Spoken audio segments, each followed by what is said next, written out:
In the context that it's in at the time is really important. We cannot look at a dog offering one behaviour in one situation and then label the dog. We really want to avoid labelling. So I talk more about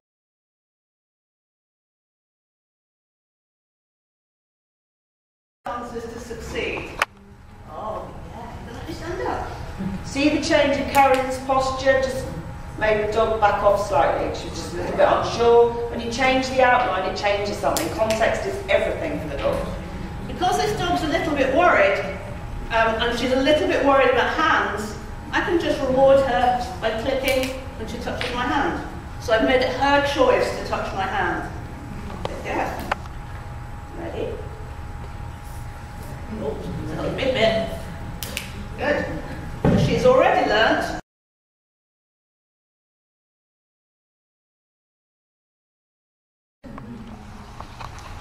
All I'm trying to do is just lower her head up a little bit. When she lifts her head, I'm happy to click. The bottom hasn't gone down yet, but she will. Ready?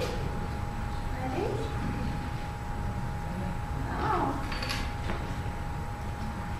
Good girl.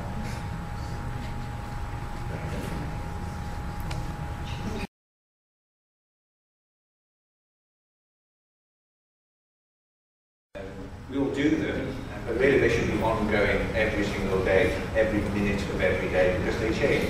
You know, and Sarah's already said that when we look at a behaviour, whether it's an appeasement behaviour like a little lick or ear position, then it's in that moment, it's how that dog's feeling in the moment.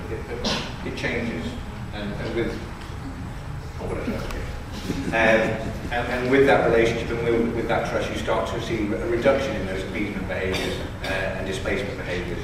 So when a dog starts to really focus and just enjoy being with you, that little gentle reminder, so I'm still here, then after that's when you really know that you can start to do all sorts of fun stuff, rehabilitation. I mean, this little dog, you know, you can teach her, like I said before, you can teach her to jump on your lap, you can teach her to just peek over something and take a photo, and she would just be so clever at it. But while she's doing it, while she's having this interaction, this relationship building exercise, and that's really what it is.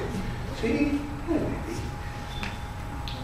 And I was going to do some dancing with dogs, but my knee's really not up to it, so I apologise. It's not just my knee that's not up to it. I'm not sure my dancing skills are that great. But again, with dogs, you know, that are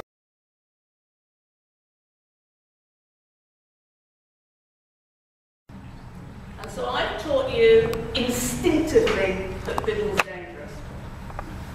If I'm training a dog, I want them to know that whatever word I say is only got positive outcomes. If I say sit, if you sit, it's fantastic. If I say down, you lie down, it's fantastic. I only want dogs to have positive associations. I don't want them to work for me because they're too scared not to. I want them to work for me because they're enjoying it.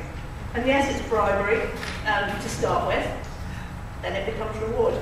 And she's now settled right down, because once again I've sort of made the world a fairly safe space. Ruffling the ears, or pushing dogs away in some situations. We don't do many pleasurable things around the dog's head. And for some dogs, ruffling the ears and patting them can be actually quite intimidating, or it can get that nervous system working really, really quickly, and they can think that's an invitation for an unwanted game.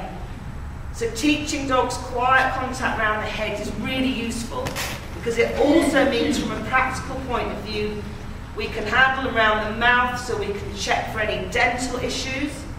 And if you can't handle a dog around the mouth, I can of course reward that with a piece of food if I wanted to as well. But it's so much nicer for them if you just stroke the lead a few times, they really learn to go with the person. Remember, everything we're doing with the dogs, we're working with them. We're not. So when I first approach a dog, I want to use the back of my fingers.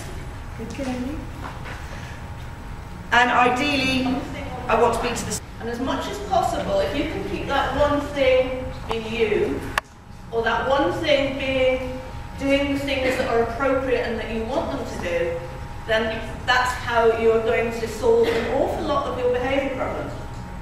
Is if you can just keep your dog's focus. So for this dog, who is a bit worried and a little bit stressy, I'm just trying to, yes, I'm using food, as Steve said, I don't have a relationship. Payment for their trust almost. It's not, I don't care what this dog does, but if this dog, as she is now, is paying attention to me, sorry, I'm hiding her, aren't I? Come over here, sweetie. I know, it's just fabulous. You're the best dog in the world. Yes, you are. So I'm not tagging her, I'm not pulling her over. I'm asking her, do you want to come with me? I know, so just come over here, please. And then she starts to chew stuff. She was just lying here happily, just gnawing on the sides of the carpet. It wasn't because she was being destructive. It wasn't because, you know, she was being difficult in any way.